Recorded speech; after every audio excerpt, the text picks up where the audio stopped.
Sio kwamba mimi nilipenda kuhama katika ile nyumba nilikuwa nimepanga mwanzo. Hapana, nisikupenda.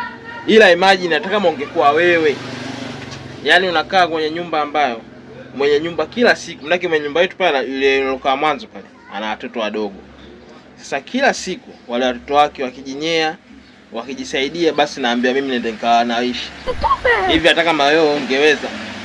Yaani watoto wake tu wakijisaidia, naambia mimi hapa nende nikawa naishi. Wewe ungeweza. Isitoshe, kila mwisho wa mwezi kodi inazidi 20,000. Kila mwisho wa mwezi kodi inazidi 20,000. Nake tulianza kodi 30,000, mwisho wa siku mpaka kafikia laki. Kila mwezi inazidi 20,000. Kila mwezi inazidi 20,000. Akaona pia haitoshi. Wageni wake wakija, basi anaambia waje kulala chumbani kwangu. Kuna siku moja alikuja wageni wake karibia 3. Akaambia bwana wote, nendeni mkalale kwenye chumba iko hapo.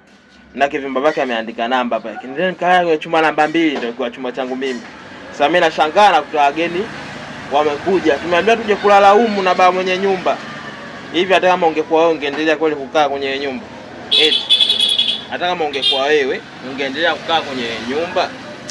Mimi kabidi nihame nikapange sehemu nyingine.